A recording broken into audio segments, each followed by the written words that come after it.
Point of view या हास्य रस मिलाया जाए तो एक पॉजिटिविटी फैलाई जा सकी है। जो भी परिस्थिति हो, आई थिंक हमारे देश के लोग इतने प्यारे हैं कि परिस्थिति कितनी भी गंभीर हो, हम हर चीज में मुस्कुराने की वजह ढूंढ लेते हैं और मैं अपने कंटेंट से ये वजह दर्शाने की कोशिश करती हूँ। बहुत बहुत धन्यवाद, बहुत धन्यवाद। देखिए, बाजार से सब्जी कितनी बढ़िया क्यों ना लाए, उसमें जब तक तड़का नहीं लगता है ना, टेस्ट नहीं आता है। तो ये हास्य की चीजें जो है वो तड़का का काम करती है जिंदगी में। और आज आपकी स्पॉन्टेनिटी ने सबको फ्लोर कर दिया है। Thank you, thank you so much, thank you, thank you, thank you. And now let's recognize the best creative creator male, RJ Raunak, जो अपने प्रैंक के लिए जाने जाते हैं, अपने ह्यूमर, अपनी आवाज के लिए जाने जाते हैं और अलग अलग टॉपिक्स पर बेहतरीन डिजिटल कंटेंट तैयार करने वाले आरजे रौनक। क्या आरजे, कैसे हो भैया? रौनक ने ही आरजे नाम पॉपुलर कर दिया। सर, मुझे लगता है कि आपने भी रेडियो को पॉपुलर कर दिया, तो उसके लिए बहुत बहुत धन्यवाद। और अक्सर जब मैं रेडियो में प्रोग्राम करता हूं और लोगों से रेडियो के बारे में बात करता हूं, और मुझे अच्छे से याद है जब मन की बात प्रोग्राम शुरू होने वाला था, तब हमने यही कहा था कि हमारी इंडस्ट्री में और एक व्यक्ति आ रहे हैं। हमने इतने सालों से काम किया, लेकिन शायद वो फर्स्ट डे से ही सारे रिकॉर्ड्स तोड़ देंगे, तो उसके लिए बहुत बहुत धन्यवाद। बहुत बहुत बधाई आपको। Thank you Modi ji. और सारी रेडियो फ्रेटर्निटी की तरफ से मैं आपको धन्यवाद कहूंगा, क्योंकि शायद यहां पर रेडियो का मैं इकलौता हूं आपके अलावा जिसको ये अवार्ड मिल रहा है। बहुत लोग होंगे जो भी दुनिया में होंगे, और मैं पक्का मानता हूं कुछ लोग तो अपने गीत खुद ही रिकॉर्ड करते होंगे, फिर खुद सुनते होंगे, और घर में अगर माँ गुस्सा करती है तो सुनाते होंगे। बिल्कुल। सबकी तरफ से मैंने सोचा था पहले कि कभी मैं ऑनरेबल प्राइम मिनिस्टर से मिलूंगा तो मैं उनसे बउआ के स्टाइल में वही कहूंगा जो मैंने बहुत सारे हजारों लोगों को कहा है, सो नमस्ते सर, मैं बउआ बोल रहा हूं। बहुत बहुत धन्यवाद। थैंक यू भैया। And now moving on to the best creator in food category, and the award goes to Kavita's Kitchen. एक हाउसवाइफ जो बन गई digital entrepreneur. She has played a vital role in celebrating the rich culinary heritage of India.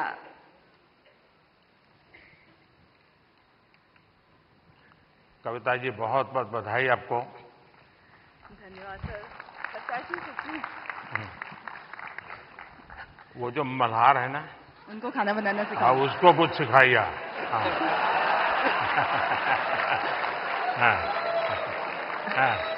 Sir, धन्यवाद इस पुरस्कार के लिए। और मैं खाना बनाना सिखाती हूँ लोगों को, और मैं चाहती हूँ कि घर के मतलब जो फैमिली मेंबर है वो घर के हर मेंबर को खाना बनाना सिखाए, क्योंकि कोविड के टाइम पे हमें पता चल गया कि खाना बनाना कितना जरूरी है सीखना।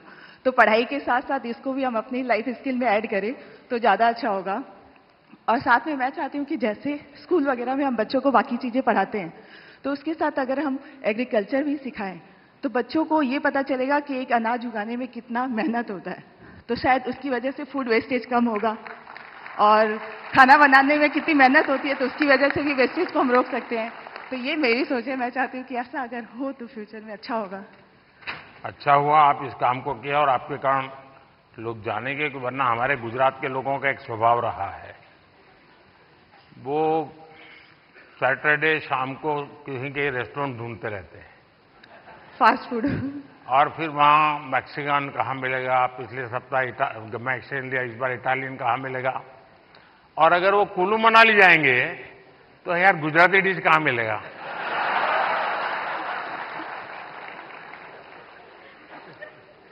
खैर, लेकिन आपने देखा होगा कि हमने 2023 को इंटरनेशनल मिलेट ईयर के रूप में दुनिया में पॉपुलर किया। हमारे यहाँ परंपरागत रूप से मिलेट खाया जाता था, लेकिन आज हमारे डाइनिंग टेबल पर से वो खो चुका था, फिर से आ रहा है। उसके लिए क्या कर सकते हैं? और दूसरा, खाने में बनाने के तरीके, दिखने का तरीका, लेकिन उसके साथ साथ अब न्यूट्रिशनल वैल्यूज की अवेयरनेस, उसमें आप क्या कर रही हैं? मैं कहना चाहूँगी कि जैसे बच्चे उनको फैंसी फूड पसंद होता है, तो अगर हम उसमें ज्वार, बाजरा, रागी ये सब फ्लोर मिला के, जैसे मैं सुबह दूध की मलाई बचती है तो उसमें बनाना मैश करके डाल देती हूँ, थोड़ा रागी ज्वार फ्लोर, काजू किशमिश क्रश करके, और इसके छोटे छोटे ऐसे पैनकेक बना देती हूँ। तो बच्चों को पता नहीं चलता, उनको लग रहा है कि बहुत मीठा है और अच्छा है।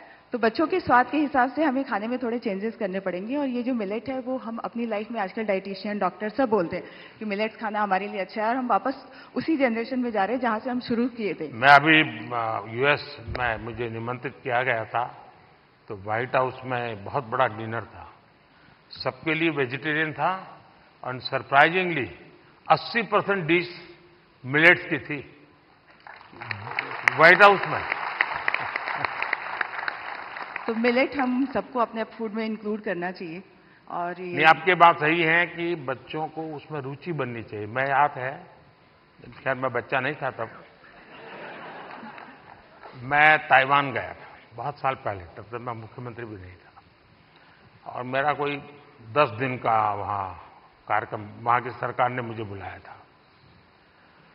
अब मेरे यहाँ से गया आइटनरी के साथ, no fish, no eggs, no meat, सब no no no no no. तो उनके लिए परेशानी थी, खिलाए क्या उसको। तो फिर मेरे साथ जो उनके कोऑर्डिनेटर थे, उन्होंने कहा कि साहब यहाँ एक बुद्धिस्ट रेस्टोरेंट है जो वेजिटेरियनिज्म को प्रमोट करती है, तो हमने आपके लिए वहां तय कर लिया है, आप, क्योंकि और कहीं पर भी आपके लिए वेजिटेरियन मिलना मुश्किल हो जाएगा। तो मैंने कहा चलिए, आपकी बहुत बड़ा धन्यवाद करता हूं, आपने मेरी सेवा की। अब मैं गया, सब मैंने देखा, उन्होंने शोकेस किया हुआ था ऑर्डर देने के लिए। मैं देखते ही चौंक गया, क्योंकि किसी को दिखता था चिकन जैसा, कोई दिखता था फिश जैसा, कोई मटन की सारी चीजें दिखती थी। मैंने कहा यार तुम यहाँ कहाँ ले आए मुझे, ये तो सब नॉनवेज है। तो फिर मुझे उन बुद्धिस्ट जो लोग थे उन्होंने समझाया कि साहब यहाँ के लोगों को वेजिटेरियन की तरफ ले जाने के लिए हम वेजिटेरियन चीजों का शेप ऐसा बनाते हैं ताकि वो मेंटली पहले प्रिपेयर हो। और आप भी कभी ताइवान जाए तो आज भी वो रेस्टोरेंट है। खैर मैं तो उसको देख कर गई, राम राम करके वापस आया। ये भी, इस बात का मैं ध्यान रखूंगी अपने नेक्स्ट कुकिंग वीडियो में कि जो दिखने में, नहीं, पोषण के लिए जितना ज्यादा बल दे सके मैं समझता हूं ज्यादा अच्छा होगा। जी सर, बहुत बहुत शुभकामनाएं। धन्यवाद सर। सर पैसे क्या मम्मी ने बोला? And now the वाह, नमस्कार। ओहो, धन्यवाद। And now the best creator in the education category, और क्या, इस रूपाली?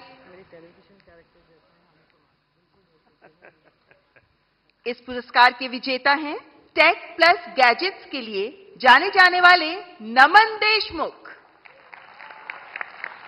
नमन technology, gadgets, finance, social media, marketing जैसे विषयों को कवर करते हैं, सामान्य भाषा में तकनीकी विषयों पर शिक्षित करते हैं। आपको नमन। बताइए नमन।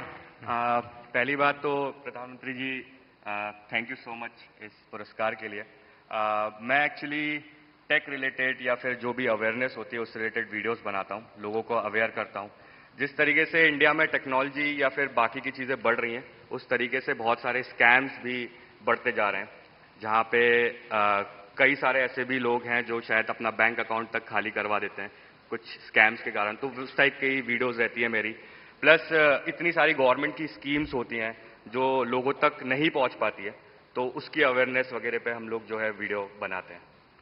ये बहुत अच्छी बात है, क्योंकि एक प्रकार से लोगों को जगाने का काम है। अदरवाइज लोग अच्छे से अच्छा मोबाइल खरीदने के तो शौकीन है, लेकिन सेफ्टी सिक्योरिटी के लिए क्या क्या करना चाहिए कुछ पता ही नहीं होता है। तो उसी में मेरी कोशिश रहती है, और मैं ट्राई करता हूं कि जितना सिंपल मेरा कंटेंट हो उतना लोगों को समझने में आसानी होती है। तो मेरा जो हमारा एक रीज़न है टेक में आने में या फिर एजुकेशन में, कि एजुकेट तो करना है लेकिन बहुत सिंपल और फन तरीके से लोगों को चीज़ें बतानी है, और शायद उस चीज़ में हम लोग आगे बढ़ते जा रहे हैं। एक सुझाव मैं देता हूं नमन, शायद इन लोगों में से कोई निकले उसको भी काम आ सकता है। भारत सरकार की तरफ से अटल टिंकरिंग लैब्स ओके। बहुत बड़ी मात्रा में स्कूलों में चलती है। भारत सरकार पैसे भी देते हैं और छोटे छोटे बच्चों के लिए है वो, 5वीं, 6ठी, 7वीं कक्षा की, और टेक्नोलॉजी के लिए ही है। ओके। उनका साइंटिफिक टेम्पर तैयार करने के लिए। लेकिन मैं उन दिनों इन बच्चों को जब मिलता हूं, क्या चीजें बना बना के लाते हैं, क्या सोच करके लाते हैं। कभी आप ऐसे अटल टिंकरिंग लैब में जाकर के उसको अगर कभी कवर करें तो हो सकता है कि ये बहुत बड़ा हमारे बच्चों को। और दूसरा मैंने देखा, चंद्रयान लैंडिंग के बाद हमारे देश में साइंटिफिक टेम्पर के प्रति बहुत बड़ी रुचि बनी है। बच्चों को लगने लगा है कि हमने साइंस मैथ की दुनिया में जाना चाहिए। और ये आप लोग जो क्रिएट करते हैं चीजें, हमारे बच्चों को साइंटिफिक दुनिया में जाने के लिए प्रेरित करने वाली जितनी चीजें करेंगे, बहुत बड़ी सेवा होगी। प्रधानमंत्री जी, मैं ये आपकी जो बात है वो जरूर, मतलब उस चीज पे भी मैं वीडियो बनाने वाला हूँ फॉर श्योर। और जितनी भी चीजें होती है, जितना भी हम वीडियो बनाते हैं अवेयरनेस को लेके, मैं इस चीज को लेके बहुत ज्यादा खुश होता हूँ कि लोग एजुकेशन के प्रति बहुत ज्यादा आज के टाइम पे आगे बढ़ते जा रहे हैं और लोग सीखना चाह रहे हैं। तो सोशल मीडिया एक ऐसा प्लेटफॉर्म बन चुका है जहां पे लोग अच्छे तरीके से बहुत सारी चीजें सीखते हैं। तो जो आपका सजेशन है उसके लिए मैं 100% काम करने वाला हूं। बहुत बहुत बधाई। Thank you sir. Best health and fitness creator award के विजेता हैं अंकित भाई अनपुरिया, एक फिटनेस इन्फ्लुएंसर जो अपने 75 हार्ट चैलेंज के लिए बहुत मशहूर हुए और आप फिटनेस के साथ साथ अध्यात्म को भी जोड़ते हैं। अंकित भाई अनपुरिया। कहा अंकित? साई राम है? वाह। बताओ जरा अपना वाक्य। राम राम भाई सारा ने। हाँ। बहुत बहुत बधाई। बहुत बहुत धन्यवाद। सुनाइए सबको और चैलेंज भी दे दीजिए आप। तो चैलेंज तो ये है भाई, मतलब डेली वर्कआउट करना। आप कुछ भी काम करते हो, क्योंकि नुगारा दुनिया में 2 सुख है। पहला सुख निरोगी काया, दूसरा अच्छी नींद और आधे माजा है और बच्चा और सब कुछ है। तो भाई पहला सुख निरोगी काया है, तो अपनी हेल्थ ही काम करो। चाहे आप कोई भी काम करते हो, थोड़ा बहुत टाइम अपने थी काटो जरूर। बहुत बहुत बधाई। और गेमिंग क्रिएटर कैटेगरी के विजेता हैं ट्रिगर्ड इंसान के नाम से जाने वाले निश्चय। आप यूट्यूबर हैं, लाइव स्ट्रीमर हैं, गेमर हैं और आपकी कमेंट्रीज के लिए बहुत फेमस हैं। निश्चय, बहुत बहुत बधाई। Thank you sir, thank you. सुनाइए, कुछ ट्रिगर हो जाए। सबसे पहले तो thank you for this award PM sir. And मैं जेन्युइनली इतना ज़्यादा नर्वस हूँ। मैंने कुछ नहीं सोच रखा था, मुझे पता नहीं था कि यहाँ पे आके कुछ बोलना पड़ेगा। जब मैंने देखा सब आके कुछ बोल रहे, तब से मैं सोच रहा था, लिख रहा था फ़ोन में कि क्या बोलूँगा। एंड अभी भी नहीं पता क्या बोल रहा हूँ। बस एक चीज़ बोल रही थी कि गेमिंग कैटेगरी में ये अवार्ड दिया गया है, तो उसके लिए बस थैंक यू बोलना था सर कि गेमिंग को भी रिकॉग्निशन मतलब मिल रही है and it's a big thing. So thank you so much. बहुत बहुत शुभकामनाएं। Thank you sir, thank you. And the next category best micro creator, और इस कैटेगरी के विनर हैं अरिदमन, जो वैदिक एस्ट्रोलॉजी और एंशिएंट इंडियन विजडम पर काम करते हैं। आप आध्यात्म पर काम करते हैं और ज्योतिष पर काम करते हैं और सबको प्रेरणा देते हैं। ओहो भैया, झुको मत। बहुत बहुत बधाई। तो आज क्या कार्यक्रम है? आज का बस यही कार्यक्रम है। नहीं, इसलिए ये सारे लाइन लगा के खड़े रह जाएंगे, क्योंकि ज्योतिष ऐसी चीज है, कोई भी हाथ दिखाता है। मैं अपना बचपन का एक अनुभव बता दूं। मैं ट्रैवलिंग करता था बहुत, और कभी आरक्षण रिजर्वेशन तो कोई सोचना ही नहीं था। भीड़ बहुत होती थी अनरिजर्व डिब्बे में।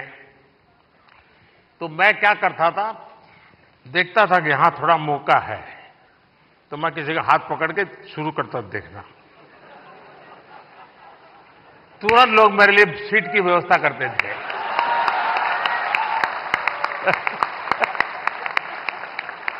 आइए आइए बैठिए। अब आप बताइए। लक्ष्मी हयवदन परब्रह्मणे नमः। सभी को मेरा सादर नमस्ते। और पहले मैं ये बताना चाहूंगा कि मैं ज्योतिष की वीडियोस नहीं बनाता हूं। मैं धर्मशास्त्रों के कुछ विषयों पर अपनी वीडियोस बनाता हूं। और ये पुरस्कार मुझे मिला, इसमें धर्म चक्र भी है, इसमें वृषभ भी है, इसमें सिंह भी है। और इस धर्म चक्र की मर्यादा बनी रहे, ये धर्म चक्र सतत चलता रहे, इसके लिए ही मेरा छोटा सा प्रयास है। और ये धर्म चक्र केवल एक मूर्तमान पुरस्कार की कोई मूर्ति नहीं है जिसको हमें घर में जाकर के सजा देना है, अपितु अपने जीवन के अंदर इस धर्म चक्र को धारण भी करना है। और इसके अंतर्गत कोई आध्यात्मिक कर्मकांड नहीं आते हैं, इसके अंदर कोई पूजा पाठ या विधियां नहीं आती है। आज मैंने जो वेशभूषा पहनी है, बहुत से लोग इसे देखकर सोच रहे होंगे कि मैं कोई सन्यासी हूं, कोई बाबा हूं, कोई तपस्वी हूं, लेकिन मैं इनमें से कुछ नहीं हूं। मैं एक सामान्य बालक हूं जो अपनी 12वीं कक्षा इस समय कर रहा हूं। लेकिन मैं बताना चाहता हूं कि ये जो कपड़े मैंने पहने हैं, ये अध्यात्म का प्रतीक नहीं है, ये भारतीय संस्कृति का प्रतीक है जिसे हम भुला चुके हैं। प्रधानमंत्री जी ने वेशभूषा की बात करी, हस्तकला की बात करी, और मैं कहना चाहूंगा कि जो परिधान मैंने पहना है, ये भारत का सबसे पुराना परिधान है, जिसको आज लगभग इधर बहुत कम लोग पहन के आए होंगे। तो मैं आशा करता हूं कि मेरे छोटे से योगदान से, यद्यपि मैं एक बहुत बड़ा क्रिएटर नहीं हूं, लेकिन मेरे छोटे से योगदान से मैं इस राष्ट्र के धर्म चक्र में एक छोटा सा सहयोग देता हूं। और उसके लिए आप सभी का मैं साथ मांगता हूं। और उसके लिए मुझे यहां बुलाने के लिए प्रधानमंत्री जी का बहुत बहुत अभिनंदन, आप सभी लोगों का बहुत बहुत अभिनंदन। नमस्कार। आप अरी कैसे आइडेंटिफाई करते हैं और अरी का दमन कैसे करते हैं? प्रथम तो अरी अंतर्मन के शत्रुओं का ही दमन करें। और बाहरी शत्रु बहुत रूप से होते हैं, फिजिकल शत्रु भी होते हैं, अंतर्मन के शत्रु भी होते हैं, परंपराओं के शत्रु भी होते हैं, रहन सहन के शत्रु भी होते हैं। और मैं समझता हूं कि जितनी हद तक हम इन शत्रुओं का निवारण कर सके उतना ही अच्छा है। और मैं इस अपने नाम को सार्थक करने के लिए उस लक्ष्य की तरफ अग्रसर हूं। और माननीय प्रधानमंत्री जी के आशीर्वाद से, आप सभी के आशीर्वाद से मैं इस पर आगे बढ़ता रहूं, ऐसी मेरी आशा है। बहुत बहुत शुभकामनाएं। And now the best nano creator award. और इस अवार्ड के विजेता हैं देवभूमि उत्तराखंड के चमोली जिले के पीयूष पुरोहित। पीयूष जो स्थानों की, लोगों के और उन क्षेत्रीय त्योहारों के बारे में बताते हैं जिनके बारे में लोगों को बहुत कम पता होता है। जोरदार तालियां पीयूष पुरोहित के लिए। पीयूष, बधाई हो। सुनाओ। सर, मैं उत्तराखंड से हूँ और चमोली से हो? हाँ जी। तो सर, मैं अपने जो उत्तराखंड की पुरानी परंपरा होती है उनको प्रमोट करने की कोशिश करता हूँ। और मतलब अलग तरीके से थोड़ी VFX वगैरह, एडिटिंग वगैरह से उसे थोड़ा और एंटरटेन करने की कोशिश करता हूँ। जैसे कि उसमें थोड़ा VFX यूज कर लिया, जैसे वीडियोस में VFX होते हैं, visual arts.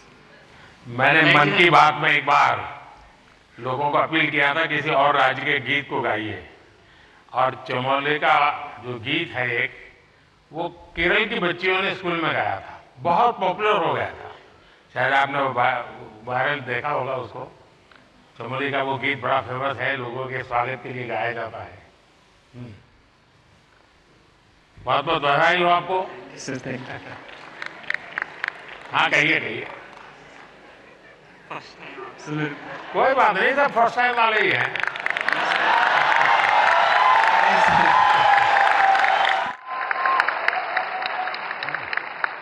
Thank you sir, thank you. जय देवभूमि, जय उत्तराखंड। चलिए, बहुत धन्यवाद।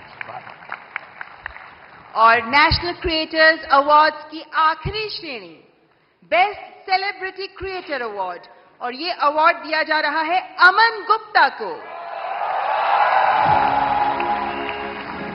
एक उद्यमी के तौर पर अपनी सफलता और अपने इनोवेटिव बिजनेस स्ट्रैटेजीज के लिए मशहूर शार्क टैंक इंडिया में भी शामिल अमन गुप्ता। अमन, बहुत बहुत बधाई हो।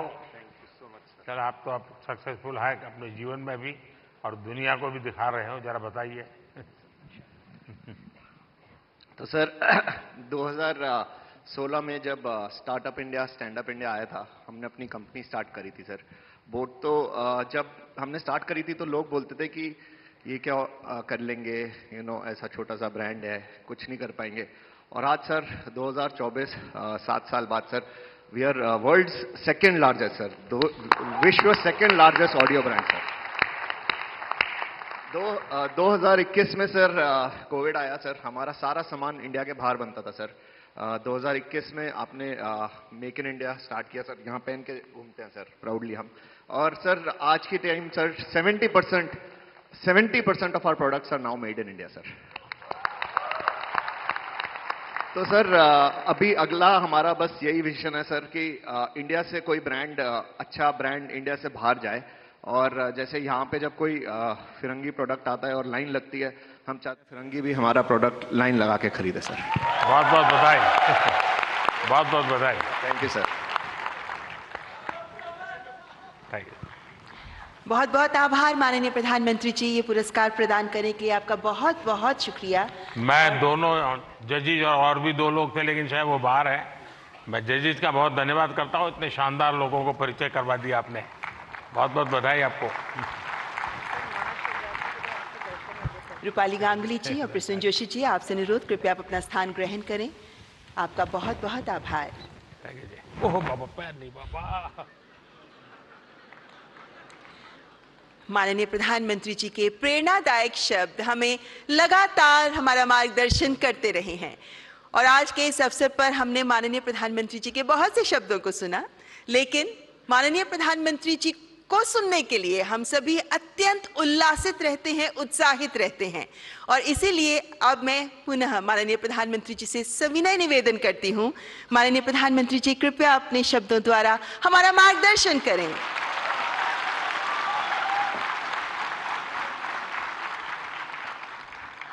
अभी भी कुछ सुनना बाकी है क्या?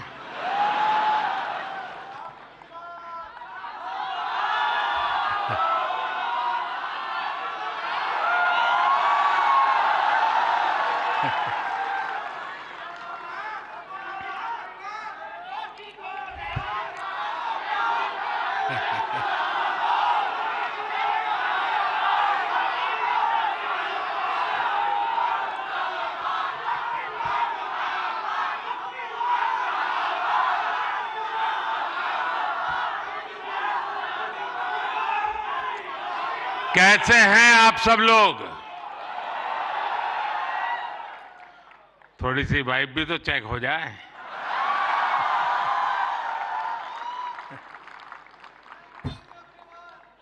इस कार्यक्रम में उपस्थित मंत्रिपरिषद के मेरे साथी अश्विनी वैष्णव जी, जूरी मेंबर्स भाई प्रसून जोशी जी, रूपाली गांगुली जी, देश के कोने कोने से यहां उपस्थित सभी कंटेंट क्रिएटर्स, देश के कोने कोने में इस आयोजन को देख रहे मेरे सभी युवा साथी और सभी अन्य महानुभाव, आप सबका स्वागत है, आप सबका अभिनंदन है। और आप वो लोग हैं जिन्होंने अपनी जगह बनाई है और इसलिए आज उस जगह पे आप हैं, भारत मंडपम।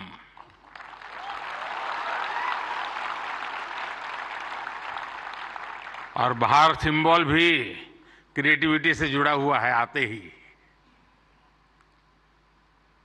और यही जगह है जहां G20 से सभी मुखिया यहां इकट्ठे हुए थे और आगे की दुनिया कैसे क्रिएट करनी इसकी चर्चा कर रहे थे। और आज आप लोग हैं जो भारत का भविष्य कैसे क्रिएट करना उसकी चर्चा करने के लिए आए हैं।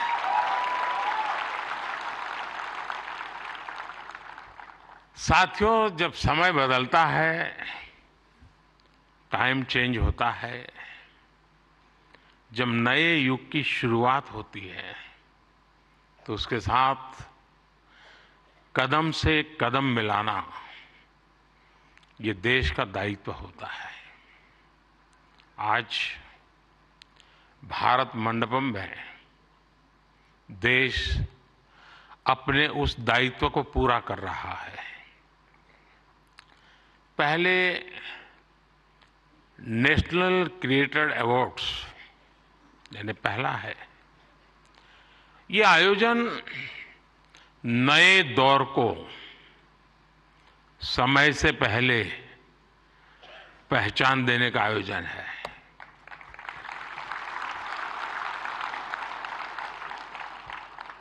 और कुछ लोग मुझे कभी-कभी पूछते हैं कि आपकी सफलता का रहस्य क्या है, ऐसा मुझे पूछते हैं। मैं हर एक को जवाब नहीं देता हूं।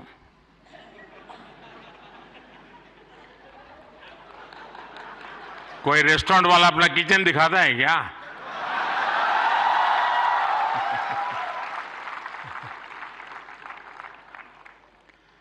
लेकिन आपको मैं बता देता हूं, ईश्वर कृपा है, मैं समय से पहले समय को भांप सकता हूं। और इसलिए ये पहला ऐसा अवार्ड है जो शायद आने वाले दिनों में बहुत प्रमुख स्थान लेने वाला है।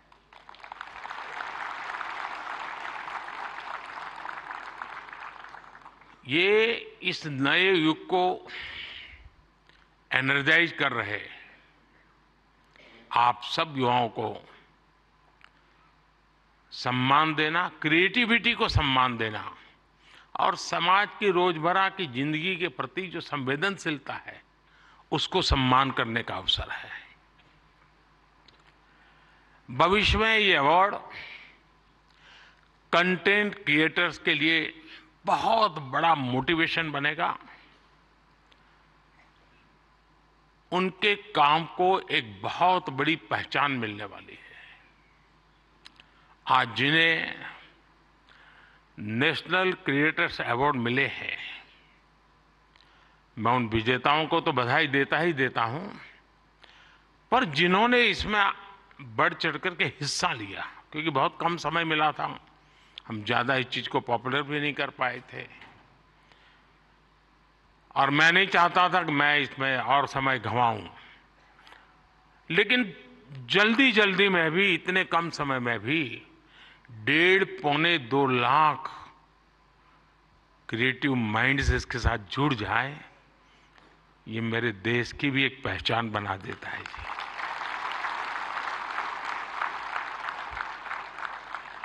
और साथियों, आज एक और पवित्र संयोग है। ये पहला नेशनल क्रिएटर्स अवार्ड महाशिवरात्रि के शुभ दिन पर आयोजित हो रहा है।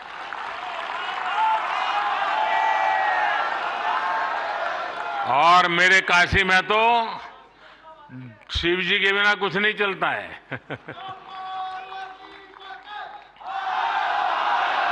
महादेव, भगवान शिव भाषा, कला और क्रिएटिविटी के जनक माने गए हैं। हमारे शिव नटराज है। शिव के डमरू से माहेश्वर सूत्र प्रकट हुए हैं। शिव का तांडव लय और सृजन की नींव रखता है इतिहास। और इसलिए यहां जो क्रिएटर्स हैं उनके लिए नए सब्जेक्ट मिल जाएंगे। महाशिवरात्रि के दिन ये आयोजन अपने आप में बहुत बड़ा सुखद संयोग है और मैं आपको भी और देशवासियों को भी महाशिवरात्रि की बहुत बहुत शुभकामनाएं देता हूं। फ्रेंड्स, आज इंटरनेशनल वुमेन्स डे भी है, लेकिन मैं देख रहा हूं पहली बार पुरुष ताली बजा रहे हैं, वरना उनको लगता है हमारा तो कोई डे आता नहीं। आज जो अवार्ड मिले हैं उनमें भी बहुत सारी बेटियां मैदान मार गई हैं। मैं उनको भी बधाई देता हूं। और भी मैं देख रहा हूं क्रिएटिव वर्ल्ड में हमारे देश की बेटियां बहुत बड़ी मात्रा में सबको देख रहा हूं। मुझे बहुत गर्व हो रहा है आप लोगों को देख करके।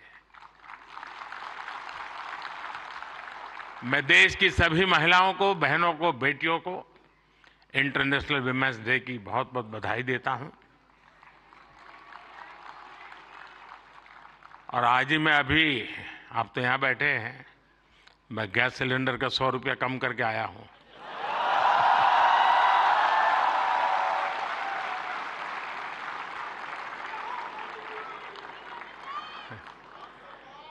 साथियों, किसी भी देश की जर्नी में किसी एक पॉलिसी डिसीजन या एक अभियान का कैसे मल्टीप्लायर इफेक्ट होता है, ये आप सबको देख करके पता चलता है।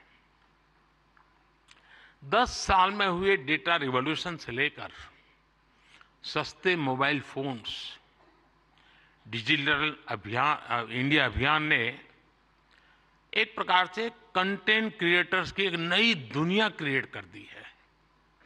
और पहली बार ऐसा हुआ होगा जब किसी सेक्टर की युवा शक्ति ने सरकार को प्रेरित किया हो, सरकार को मजबूर किया हो कि कब तक बैठे रहोगे, इसको भी सोचो। और इसलिए भी आप बधाई के पात्र हो। आज के इस अवार्ड फंक्शन का क्रेडिट अगर किसी को जाता है तो भारत के मेरे युवा मन को, हर डिजिटल कंटेंट क्रिएटर को जाता है। साथियों, भारत का हर कंटेंट क्रिएटर एक और बात को रिप्रेजेंट करता है। हमारे युवाओं को अगर सही दिशा मिले तो वो क्या कुछ नहीं कर सकते हैं। आपने कंटेंट क्रिएशन का कोई कोर्स नहीं किया है ही नहीं तो क्या करोगे।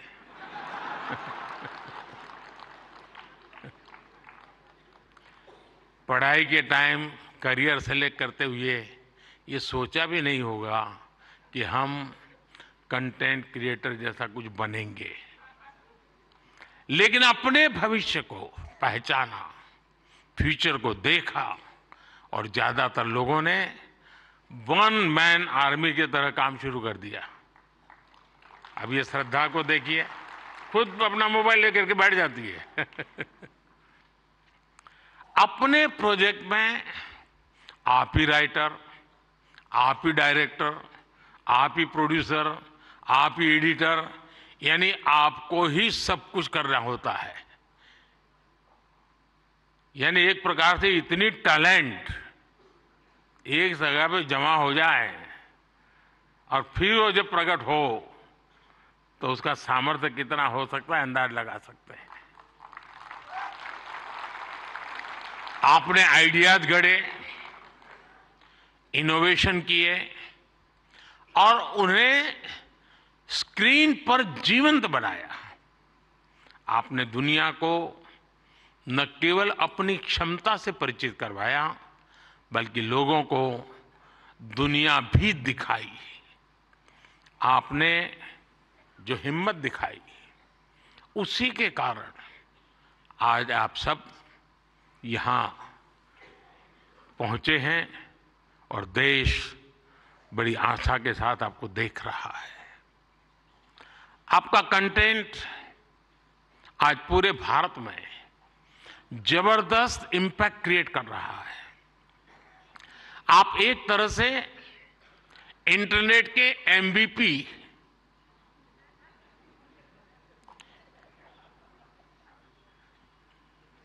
ठीक है ना? थोड़ा दिमाग खपाओ, क्रिएटिविटी बताओ अपना। जब मैं आपको एमपीपी कहता हूं मतलब मोस्ट वैल्यूएबल पर्सन बन गए। साथियों, आप सभी जानते हैं कि जब कंटेंट और क्रिएटिविटी आपस में कोलैबोरेट करते हैं तो इससे एंगेजमेंट बढ़ती है। जब कंटेंट डिजिटल से कोलैब करता है तो ट्रांसफॉर्मेशन आता है। जब कंटेंट पर्पज से कोलैब करता है तो इससे इंपैक्ट दिखता है। और आज जब आप लोग यहां आए हैं तो मुझे भी बहुत सारे विषयों पर आप लोगों से कोलैब रिक्वेस्ट करनी है।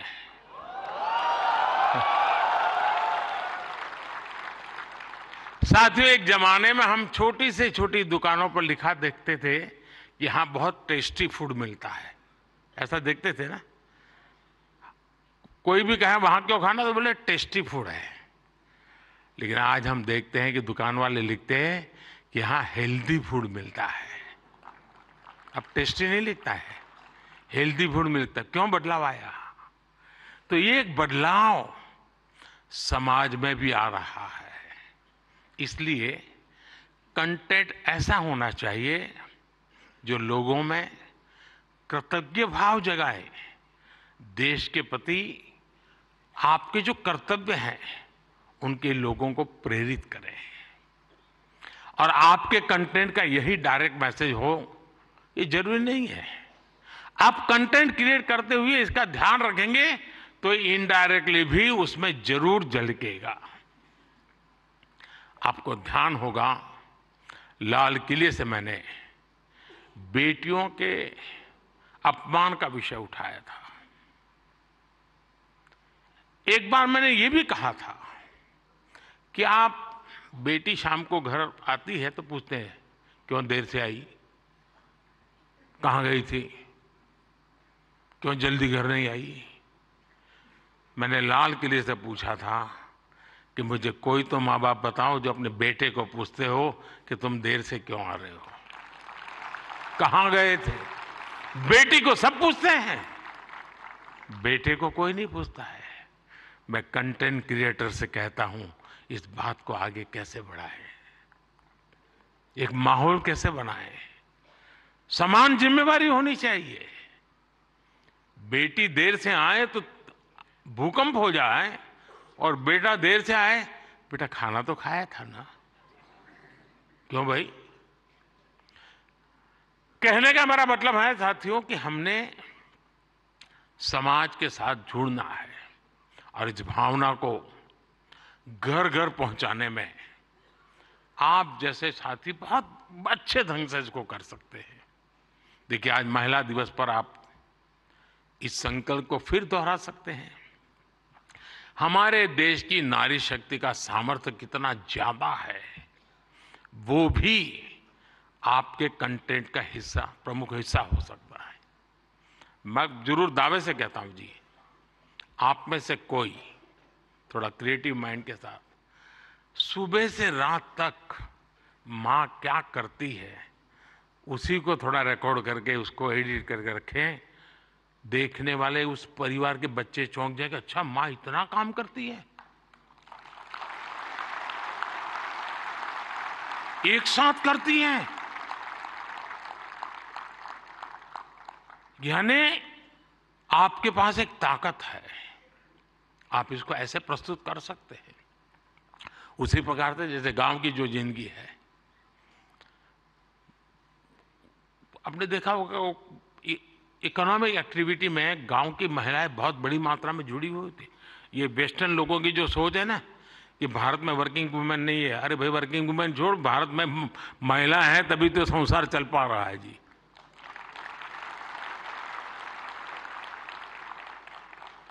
गांव में आप देखेंगे इतनी इकोनॉमिक एक्टिविटी हमारी माताएं बहनें करती है।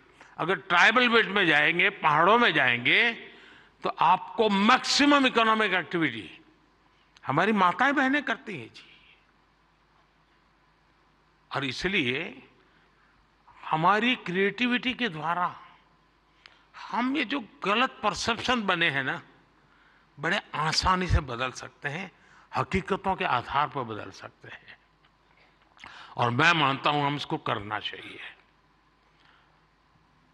अगर एक दिन की जीवन की सिर्फ साइकिल को हम दिखाएं तो पता चलेगा कि हमारे यहाँ पशुपालक हो, किसान महिला हो, मजदूरी करने वाली महिला हो, कैसे काम करती, कितनी मेहनत करती है। साथियों, स्वच्छ भारत की सफलता से आप सभी परिचित हैं और आपने उसमें सहयोग भी किया है। लेकिन ये तो निरंतर चलने वाला जन आंदोलन है। कहीं पर भी कोई सफाई की अच्छी चीज आती है, अब जैसे मैंने अभी एक रील देखा, कोई टाइगर पानी पीने जा रहा है और उसमें प्लास्टिक के बोतल देखता है, तो टाइगर मुंह से प्लास्टिक का बोतल उठाता है और कहीं पर जगह पे छोड़ने के लिए चला जा रहा है। अब इसका मतलब मोदी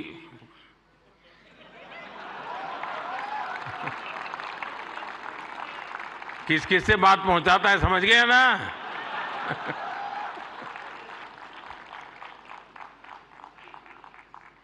अब उसके माध्यम से आप भी पहुंचा सकते हैं, और इसलिए आप इस विषय पर भी लगातार कुछ न कुछ जरूर करते रहिए।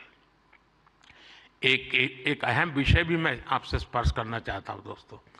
ये छोटी छोटी चीजें जो मेरे मन को छूती है, मेरा मन करता है कि क्रिएटिव माइंड के लोग हैं तो शायद मैं मन खोल करके बातें भी कर सकता हूं। मैं भाषण नहीं कर रहा मुझे।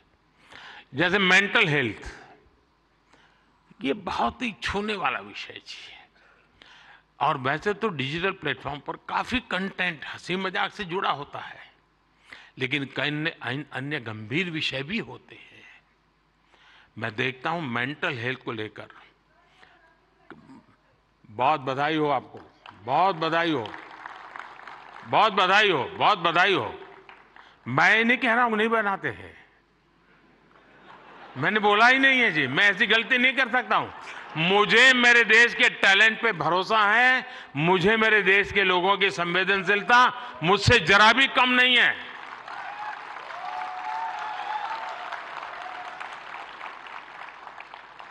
लेकिन ये ऐसे और जो लोग इस प्रकार से सोचते हैं वो ज्यादा क्रिएटिव है, ऐसा मैं कह सकता हूं।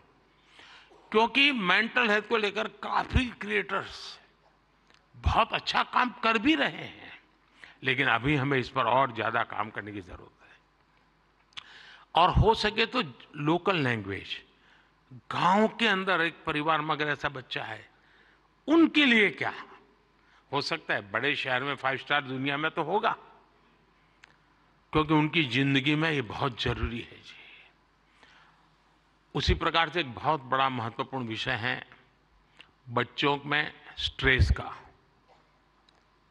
हमें पता नहीं होता है, पहले तो हमारा जॉइंट फैमिली होता था और बच्चे कभी दादी संभाल लेती थी, कभी दादा संभाल लेते थे, कभी नाना, कभी चाचा चाची, भाभी भाई।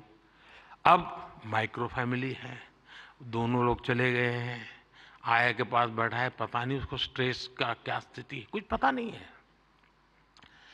अब जैसे एग्जाम का समय होता है, स्टूडेंट्स में रिजल्ट को लेकर के चिंता बहुत बढ़ जाती है, सांस फूलने लग जाती है। रिजल्ट आने वाला, फोन पर दोस्तों तो कह रहे जैसे रिजल्ट अभी आ गया हो, लेकिन धीरे धीरे धीरे पारा गर्म हो जाता है। मैंने कोई 12-15 साल पहले एक छोटी सी फिल्म देखी थी।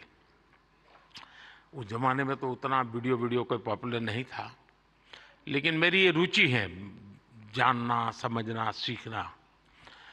और उसमें ये बताया गया था कि कुछ भी गलत निर्णय लेने से पहले बेहतर जीवन जीना ज्यादा आसान है और कितना जीवन सुंदर बनता है। और उस बच्चे को एग्जाम देनी होती थी, उसको लगता है ये सब मैं नहीं कर पाऊंगा, तो आत्महत्या करने के लिए सोचता है। शायद उसके जो क्रिएटर होंगे उनको याद आ जाएगा, मुझे पूरा याद नहीं, क्योंकि मैंने 15-16 साल पहले इसको, 20 साल हो गए होंगे। तो उसको मन करता है कि मैं रस्से से टांग करके जान दे दूं, तो रस्सा खरीदने जाता है। तो वो उसे पूछता है कितने फीट चाहिए लंबा, तो वो सोचता है फीट क्या होता है, तो जाके पढ़ाई करता है, फीट ऐसे होता है। फिर वो कहता है उसको वो हुक चाहिए, तो लोहे का चाहिए, कैसा चाहिए, उसकी पढ़ाई का। फिर उसके ध्यान में आता है यार मरने से ज्यादा तो पढ़ना सरल है। बहुत ही अच्छी फिल्म बनाई है उसने, हार्डली 7-8 मिनट की होगी। लेकिन जब मैंने उसको देखा, और वो ये जो आत्महत्या करने का मूड बन जाता है बच्चों का, छोटी सी चीज है लेकिन उसके जिंदगी को एक नई राह दिखा देती है। अब आप भी जानते हैं, मैं परीक्षा पे चर्चा का कार्यक्रम करता हूं। आपको लगता है, कोई लोगों को मजाक उड़ेगा क्या यार के प्राइम मिनिस्टर है, बच्चों के साथ परीक्षा पे चर्चा करता रहता है, फालतू समय का। मैं जानता हूं दोस्तों, मैं कोई सरकारी सर्कुलर निकाल करके बच्चों की जिंदगी नहीं बना सकता। मुझे उनके साथ जुड़ना पड़ेगा, उनको जानना पड़ेगा, जी जान से जुटना पड़ेगा। और उस समय यानी बारिश के बाद अगर मैं खेत में काम करूं तो काम का है, परीक्षा के दिनों में उसकी बड़ी ताकत होती है। और इसलिए मैं हर साल रेगुलरली ये कार्यक्रम करता हूं, क्योंकि मेरे मन में यही होता है कि इन बच्चों के साथ मैं कुछ बातें करूं, खुल करके बातें करूं। हो सकता है किसी को एक आध चीज काम आ जाए, उनके मन को छू जाए, उनका हाथ पकड़े, उनकी हैंड होल्डिंग करे, उनके माँ बाप को लगे, टीचर को लगे। साथियों, ये सारे काम मैं तो रील बनाने के लिए समय नहीं निकाल सकता, तो मैं ऐसे काम कर लेता हूं, लेकिन आप तो वो भी कर सकते हैं जी। क्या हम ऐसा कंटेंट और ज्यादा बना सकते हैं जो यूथ में ड्रग्स के नेगेटिव इफेक्ट्स को लेकर अवेयरनेस लाए?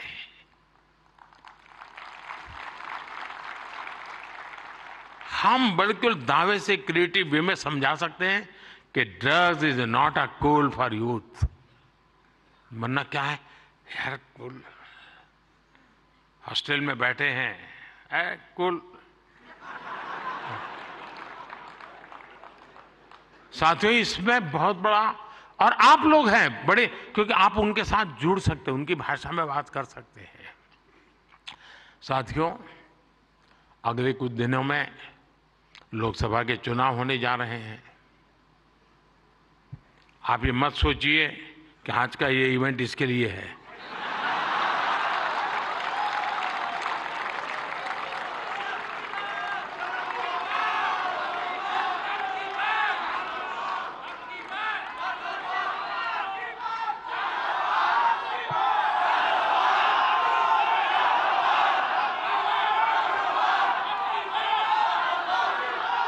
और मैं आपको गारंटी देता हूं कि हो सका तो नेक्स्ट शिवरात्रि पर भी, या तो डेट कोई और हो सकती है, या ऐसा कार्यक्रम मैं ही करूंगा।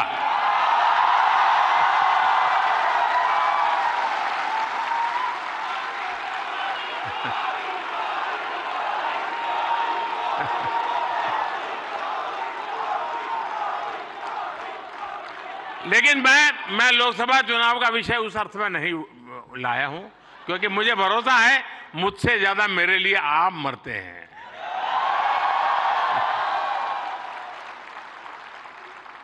और आप मेरे लिए इसलिए मरते हैं क्योंकि मैं आपके लिए जीता हूं, और जो अपने लिए नहीं जीता है उसके लिए मरने वाले बहुत होते हैं जी।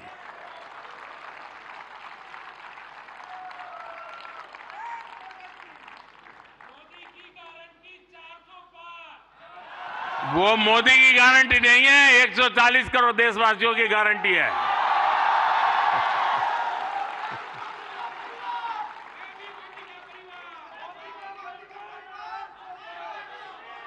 ये बात सही है, ये मेरा परिवार है। साथियों, मैं जो लोकसभा चुनाव की बात कर रहा था, और एक क्रिएटिव वर्ल्ड के लोग बहुत बड़ा काम कर सकते हैं। क्या हम ऐसा कुछ कर सकते हैं कि हमारे यूथ, और खास करके हमारे फर्स्ट टाइम वोटर, उनको हम जागरूक करने के लिए क्या कर सकते हैं? और उसको पता हो कि वोट देना यानी किसी को जिताना हराने का काम नहीं है जी। वोट देने का मतलब है तुम इतने बड़े देश की निर्णय प्रक्रिया के हिस्सेदार बने हो। तुम देश का भविष्य बनाने वाले एक महत्वपूर्ण पार्टनर हो। ये उस तक पहुंचना जरूरी है जी। उसको कभी ये मत कहिए किसको वोट दो, लेकिन आप उसको जरूर कहिए कि वोट तो देना ही चाहिए। वो तय करेगा किसको देना किसको नहीं देना, वो तय करेगा। लेकिन वोट देना चाहिए, ये उसको जरूर कहना चाहिए। और मैं मानता हूं हमारे देश में, दुनिया के देश जहां जैसे जैसे समृद्धि बढ़ती गई, वोटिंग पैटर्न घटती गई। दुनिया में देश समृद्ध हुए, लेकिन अलग अलग व्यवस्थाओं ने समृद्धि तक ले गए और बाद में लोकतंत्र की दिशा में गए। भारत 100% लोकतंत्र के ही अधिष्ठान को लेकर के समृद्ध राष्ट्र बनने के सपने को लेकर के चला है और दुनिया के लिए मॉडल बनने वाला है जी। ये दुनिया के लिए बहुत बड़ा मॉडल बनने वाला है। लेकिन उसमें मुझे मेरे देश के नौजवानों की भागीदारी चाहिए। 18, 19, 20, 21 साल के जैसे साथियों, हम अपने आसपास देखते हैं कि जो दिव्यांगजन होते हैं, स्पेशली एबल्ड होते हैं, उसमें बहुत प्रतिभा होती है, टैलेंट होता है। आप उनके लिए भी एक बड़ा माध्यम बन सकते हैं, उन्हें सपोर्ट कर सकते हैं। हमारे दिव्यांगजनों में जो इनहेरेंट ताकत होती है, उसे बाहर लाने की आवश्यकता है। उसे भी सोशल मीडिया की शक्ति से जोड़ने की जरूरत है। साथियों, एक और विषय है भारत का इन्फ्लुएंस, भारत के बाहर और ज्यादा बढ़ाने का। आज दुनिया में आप में से जो भी परिचित होंगे विश्व के साथ, आज भारत का तिरंगे का बहुत आन बान शान है, भारत के पासपोर्ट की आन बान शान है कि नहीं है? है ना? आपने देखा होगा यूक्रेन से बच्चे जब निकल रहे थे, तिरंगा झंडा दिखा दिया, काम चल जाता था जी।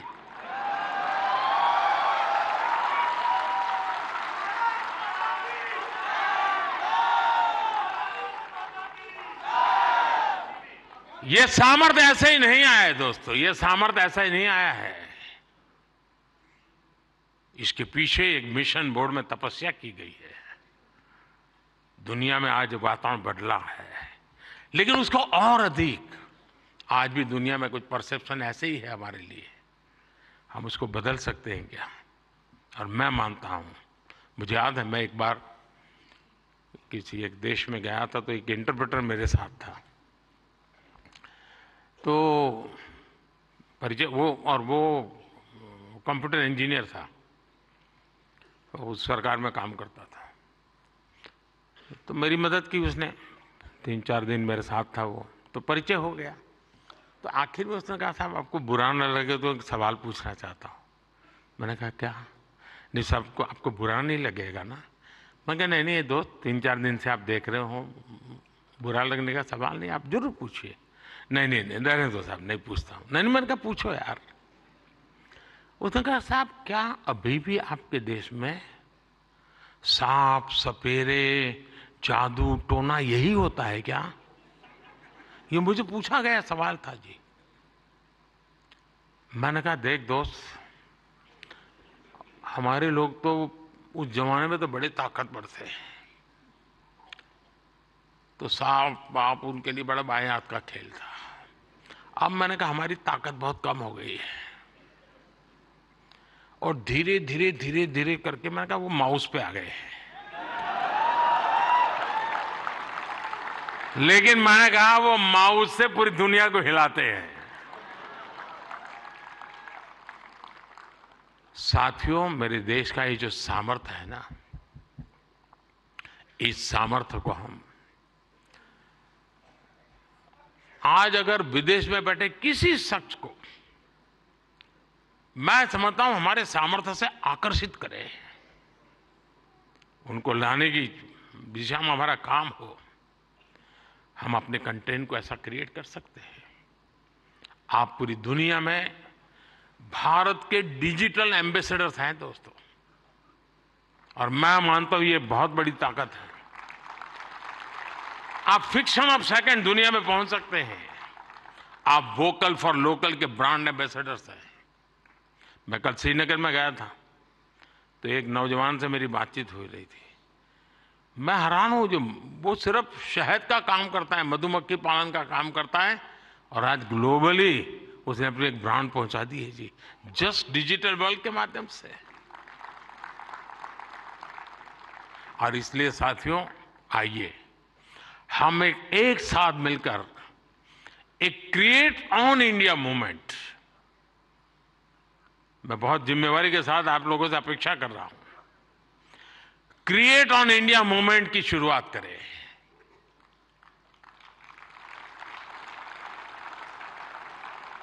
हम भारत से जुड़ी स्टोरीज को, भारत की संस्कृति को, भारत के हेरिटेज और ट्रेडिशंस को पूरी दुनिया से शेयर करें।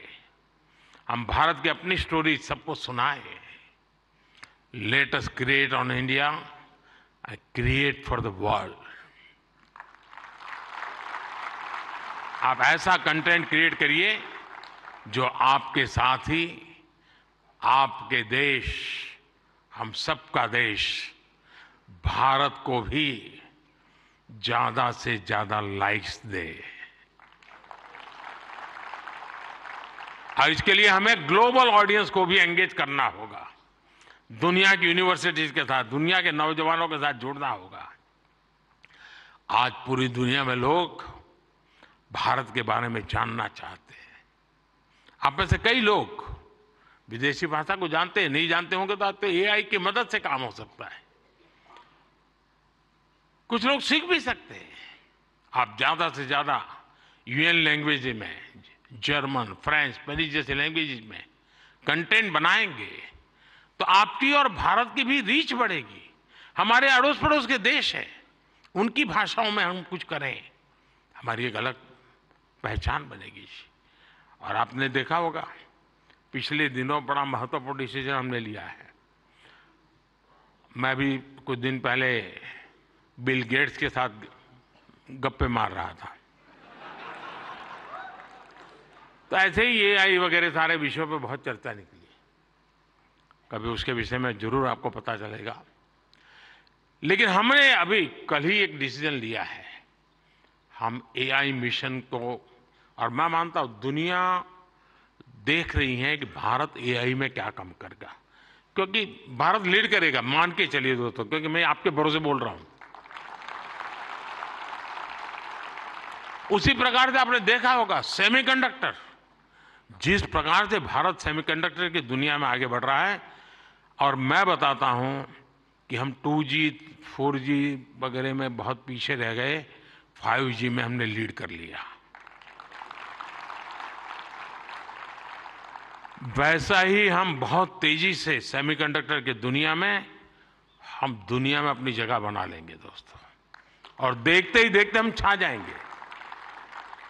और ये मोदी के कारण नहीं, मेरे देश के नौजवानों के कारण, मेरे देश के टैलेंट के कारण।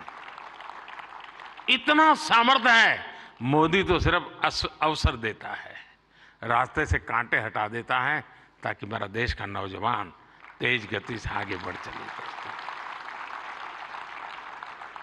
और इसलिए मैं चाहता हूं, जैसे हमारे पड़ोस के देश हैं, उनकी भाषा है, उनके साथ उनकी सोच समझ के अनुकूल हम जितनी चीजें पहुंचाएंगे, मैं समझता हूं हमारा नाता और जुड़ेगा।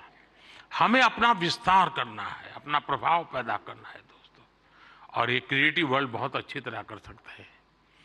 और एआई की ताकत आप जानते हैं, आजकल देखा होगा, मैं अभी जो आपसे बात कर रहा हूं, कुछ ही समय में वो आपको हिंदुस्तान की 8-10 लैंग्वेजेज में ये मेरी सारी बातें आपको मिल जाएगी, क्योंकि मैं एआई का उपयोग करता हूं।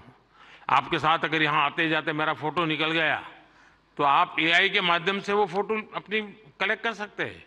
नमो ऐप पर जाएंगे, फोटो बूथ पे चले जाएंगे, आराम से आपको मिल जाएगी मेरी फोटो। आज से 5 साल पहले कहीं मिल गए होंगे, एक कोने में मुझे देख रहे, आपकी एक आंख फोटो में आई है, तो भी वो आपको खींच करके ले आएगा वहां। ये एआई की ताकत है, हमारे देश के नौजवानों की ताकत है।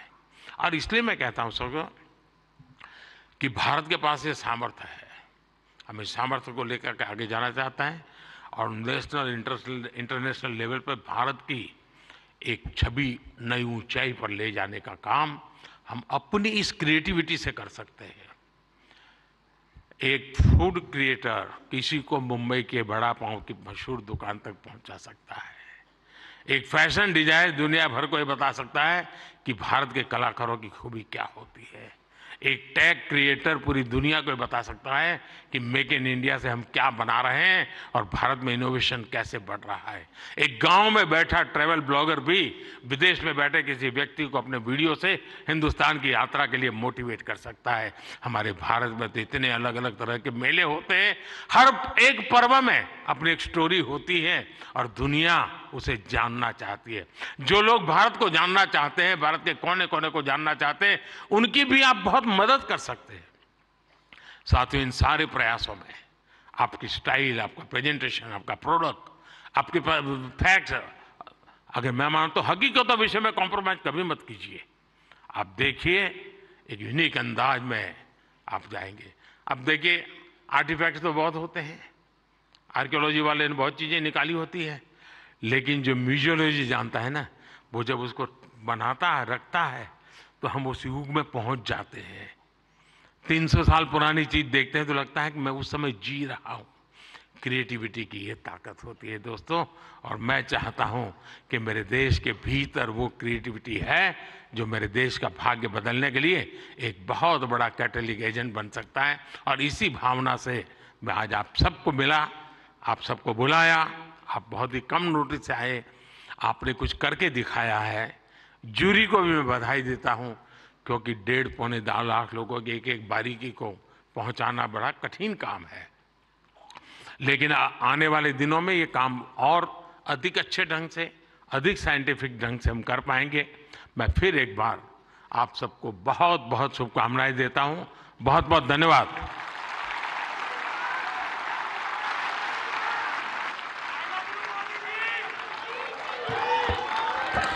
आपका बहुत बहुत आभार माननीय प्रधानमंत्री जी। आपके इस वक्त दिल्ली के भारत मंडपम से राष्ट्रीय रचनाकार पुरस्कार आप देख रहे थे, जहां पर प्रधानमंत्री नरेंद्र मोदी का संबोधन चल रहा था और उन्होंने सबसे पहले तो जो विजेता हैं उनको पुरस्कार वितरित किए और बधाइयां उनको दी। लेकिन इसके साथ ही हम कंटेंट को लेकर के किस तरीके से और आगे बढ़ सकते हैं, उसके लिए भी दिशा कहीं ना कहीं दिखाने का काम प्रधानमंत्री नरेंद्र मोदी ने किया है। नारी शक्ति को किस तरीके से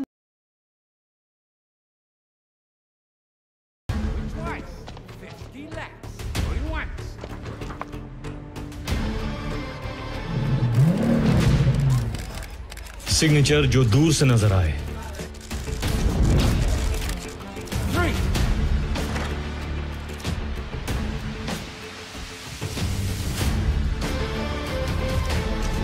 सिग्नेचर जो सबकी सोच से ऊपर जाए। We have a final bid, 50 crores, sold to the gentleman at the back. Signature जो एक नया स्टाइल बनाए।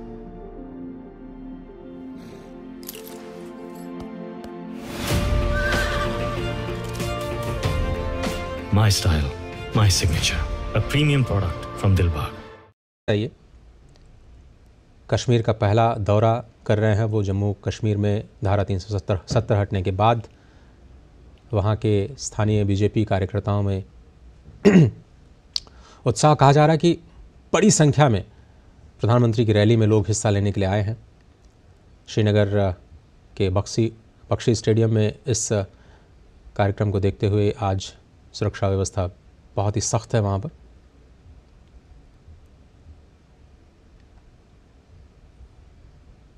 कश्मीर के स्थानीय उत्पादों को बेहतर बाज़ार उपलब्ध कराना, वन डिस्ट्रिक्ट वन प्रोडक्ट जैसे कार्यक्रमों को बढ़ावा देना, साथ ही साथ वहाँ के कामगारों को और ज़्यादा स्किल्ड करना और उनके प्रोडक्ट्स को इंटरनेशनल नेशनल मार्केट प्रदान करना, ये इन एग्जीबिशंस का एक बड़ा उद्देश्य होता है। और हॉर्टिकल्चर एक बड़ा हिस्सा है जम्मू कश्मीर से, जहाँ पर फूल और फल देश और दुनिया के दूसरे हिस्सों में बड़ी मात्रा में भेजे जाते हैं। अब से थोड़ी देर पहले प्रधानमंत्री ने इसी पर आधारित जम्मू कश्मीर के उत्पादों और सेवाओं पर आधारित एक प्रदर्शनी का अवलोकन किया।